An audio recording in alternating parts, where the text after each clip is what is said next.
मराठा समाज मुंबईकडे येतोय, त्याच्यामुळं माझी सगळ्यांना विनंती आहे, फक्त तुम्ही दमाने चला, गाड्या धडकू देऊ नका एकामेकाला, आणि ड्रायव्हरनं पुढंच बघा. ड्रायव्हर इकडे तिकडे बघतो तो दुसऱ्या गाडीला मागून ठोकलाच. त्याच्यामुळे बेसावध गाड्या हाणू नका. जिथं ड्रायव्हरला झोप लागल तिथंच गाडी उभा करायची, तिथंच बाजूला लावून झोपायचं. झोपीत गाडी कुणी हाणायची नाही. उशीर झाला तर एक दिवस लेट आहे ना, मुंबई कुठं चालली नाही, मला कुठं जायचं नाही. शांत हा.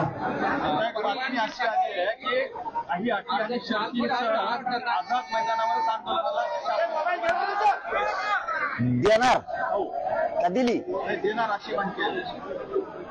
चांगली गोष्ट आहे की काही अटी शर्तीवर जर आझाद मैदानावरती पोलीस बांधव असं तुमच्याकडून माहिती मिळती की परवानगी देणार आहेत.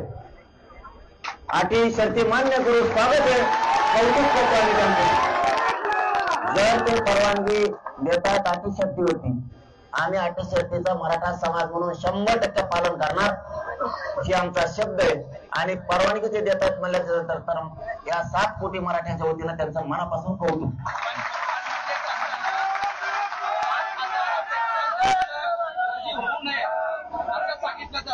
मी बघतो ना, मी परवानगी वाचल्यावर पुन्हा निर्णय घेईन, कारण आता मला अशी माहिती मिळाली, आता खरी खोटी माहित नाही, पण मुख्यमंत्र्यांच्या वतीनं काय तिथं बहुतेक येऊन पोरांना सांगतो, चर्चा होत असत्या, चालू असतं.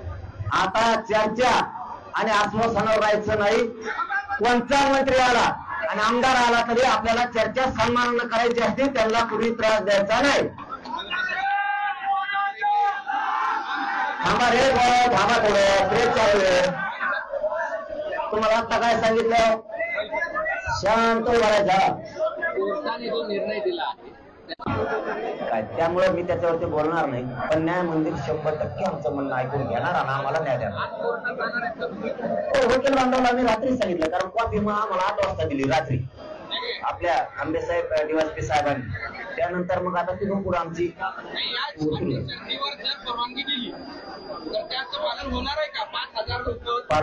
मला परवानगी वाचल्यावरच मी त्याच्यावर तुमच्यावर बोलत नाही, जर तरवर नाही. मी ती परवानगी प्रत्यक्ष वाचतो, त्याच्यानंतर तुमच्याशी पहिला बोलून नसता, पण तवर नाही.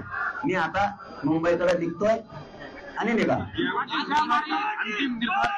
आरक्षण सगळ्या अंमलबजावणी घेणार, पुऱ्या मागण्याची जे असेल म्हणल्यावर तर म्हणतात जगणं का बोलून, जेवायला कुठे परवानगी असती होय, चलायला परवानगी असती होय. चलायला परवानगी म्हणल्यावर जेवायला म्हणल्यावर तर म्हणतं जाऊ दे, 29 नंतर सांगा. मग मराठा आणि कुणबी एक हे 58 लाख नोंदीचा आधार आहे. मराठा आणि कुणबी एक याचा JR काढून त्याची अंमलबजावणी करा. हैदराबादचं गॅजेट एअर तात्काळ लागू करून लगेच अंमलबजावणी करायची. सातारा संस्थान आणि बॉम्बे गव्हर्नमेंटच्या गॅजेट एअरची ते लागू करून तात्काळ अंमलबजावणी करायची.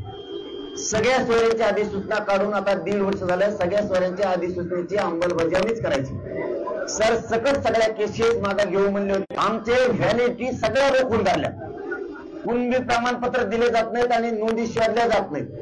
ते तातडीनं सगळं मार्गी काढलं पाहिजे. व्हॅलिडिटी एक सुद्धा ठेवली पाहिजे आणि प्रमाणपत्र सुद्धा नाही, अशा मागण्या सांगितल्या. त्याची अंमलबजावणी करावी की आमचं म्हणणं आहे. काल समितीचे अध्यक्ष विखे पाटील असं म्हणाले, आमची चर्चा करण्याची तयारी आहे, तुमची तयारी आहे का?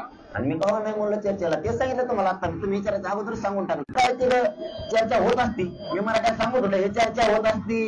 आता चर्चा विश्वास नाही ठेवायचा, लिखी दिलं त्याच्यावर नाही, डायरेक्ट अंमलबजावणी. पण कोणी जर सन्मानानं आपल्याकडे कोणी एखादा मंत्री येत असेल तर एकाही पोरांनी विरोध करायचा नाही, वाट द्यायची, काही बोलायचं नाही, सन्मानानं वाटा लावायचं काम करत जायचं. मला सांगा की कुणाचा निरोप आला होता? विखे पाटील साहेब. कुणाचा निरोप आला होता? कुठं बैठक होणार आहे, कुठं चर्चेला बोलणार आहे, कुणाला बोलायचं? बैठक नाही, तुम्ही तिथं जिथं भेटताल त्या गाडीवर बसायचं, नाही तर गाडीत बसायचं. मी खोली खाली बसणार नाही.